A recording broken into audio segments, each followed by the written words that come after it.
Spirit of Halloween, So Flow Forever Costume, Pizzaverse Edition. New from Spirit of Halloween and the Pizzaverse, the costume nobody asked for, but Florida demanded. Introducing the So Flow Forever costume, perfect for anyone who's ever yelled at a Dunkin' employee, argued with a stop sign, or thinks Bluetooth earpieces make you look important. Comes complete with shady sunglasses for when you're too cool to make eye contact, a Bluetooth headset for yelling at ghosts in parking lots, and yes, the infamous pool stick. Warning, prop only. Don't go full SoFlo.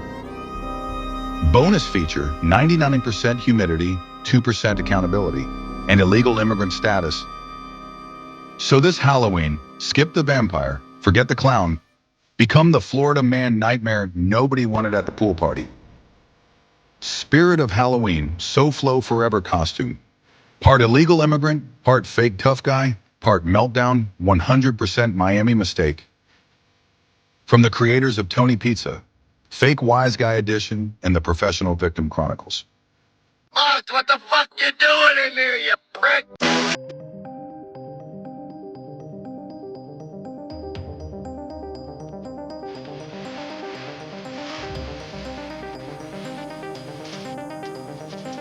Analyzing Evil, Dr. Strangelove, The Psychology of Paranoia, Power, and the Madness of Mutually Assured Destruction.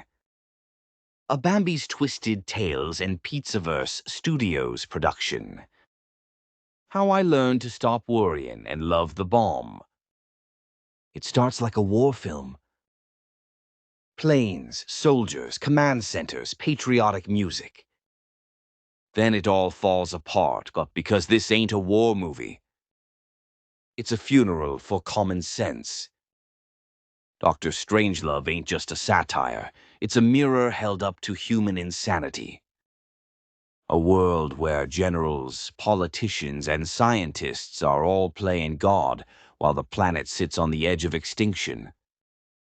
It's what happens when intelligence forgets morality and power forgets consequence. And the sick joke? Nobody in this story means to destroy the world. They just can't stop themselves. Chapter Y, The General of Paranoia. General Jack D. Ripper, the name says it all. A man so obsessed with purity he starts a nuclear war to protect his bodily fluids.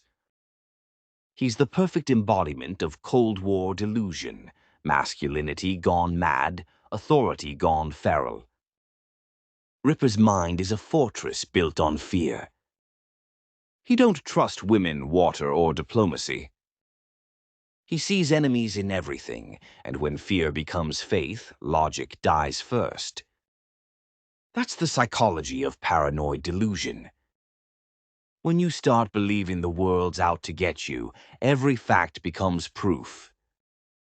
And once a man in power starts thinking like that, you don't need an enemy. You become your own. The politics of insanity. The war room, the holy temple of control. Men in suits, maps glowing red, phones buzzing like it's the heartbeat of Armageddon. And what do? They argue like kids fighting over who broke the toy. You got President Muffley, the soft voice of reason in the madhouse. Then you got Buck Turgidson, the general who treats global annihilation like a football game.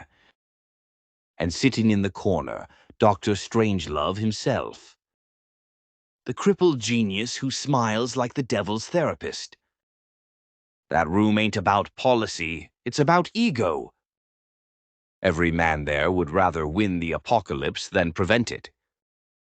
That's group narcissism. When men value their authority over their survival. It's not about good versus evil. It's about winning, even if there's nobody left to celebrate. The Doomsday Machine. Now this is where Kubrick's genius shines. A weapon so powerful that once it's activated, it can't be turned off.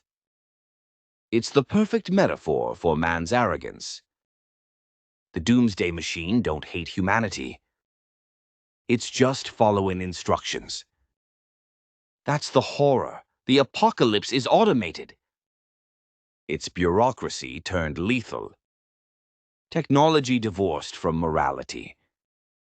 It's the same sickness that built the atomic bomb, the same logic that says, if we have the power, we might as well use it.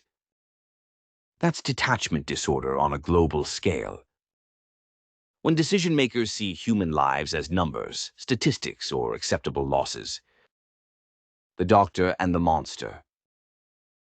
Dr. Strangelove himself, the crippled ex-Nazi scientist with a smile that never blinks. He's brilliant, polite, and completely insane. He's the ghost of Germany's past sitting in America's present. His mind is a paradox, the genius who sees everything logically except the horror of what he's doing. He represents the moral schizophrenia of scientific advancement. The same logic that built the bomb. We can, so we should. Every time he salutes against his will, you see the truth. Evil don't always vanish. Sometimes it just switches countries and gets a lab coat. Sex, power, and destruction. You ever notice how everything in Dr. Strangelove is about sex? From precious bodily fluids to the planes refueling like they're flirting in the sky. Kubrick turned the apocalypse into a Freudian circus. Because underneath all that military bluster is insecurity. These men don't love their country, they love their control. They're compensating for weakness with world-ending weapons. That's the psychology of phallic power obsession. When destruction becomes an act of ego, not defense. When war becomes an extension of pride, not policy. It's toxic masculinity with a nuclear launch code. How civilization ends. It's not the bomb that ends the world. It's bureaucracy. It's paperwork. It's phone calls and misunderstandings and men too proud to admit they're wrong. That's the genius of the film. There's no evil villain, no grand mastermind. Just a chain of idiots too self-assured to hit stop. And when the bomb finally drops, it's almost beautiful. Because by then, the audience knows it was inevitable. Not because we're doomed, but because we refuse to think. The joke that ain't funny. Dr. Strangelove ends laughing, not screaming. The world blows up to the tune of "We'll meet again." That's the final punchline. Because the real horror ain't that humanity died. It's that we probably deserved it. Every time we put pride before empathy, profit before peace, ego before truth, we take one more step toward that big silver bomb riding us into oblivion. This has been a Bambi's Twisted Tales and Pizzaverse Studios production, where we don't just tell stories about evil, we dissect the systems that breed it. Dr. Strangelove ain't just a movie, cupcakes. It's a prophecy. It's a reminder that the end of the world won't come from monsters or aliens. It'll come from men in suits arguing about procedure. So hit subscribe, keep your head down, and remember, the next apocalypse might not be loud. It might be bureaucratic, and you'll never see it coming. Thanks for watching.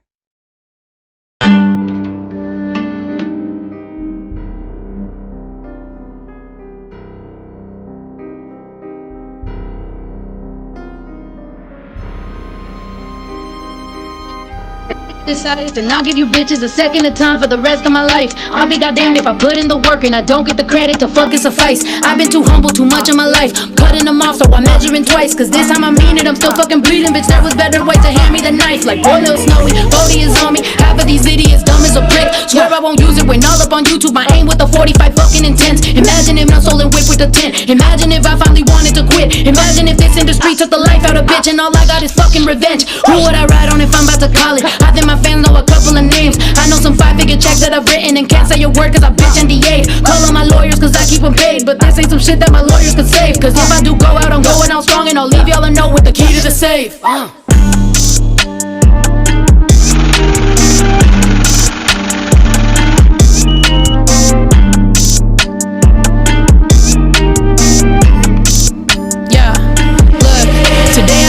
That all of the friends that I lost that was talking shit all on the net, all of apologize, all of them know that I fucking invented them, never forget. I never went out in public to vent, I know exactly what I represent. And any little bitch that was that quick to switch up, all of you deserve what the fuck you gon' get.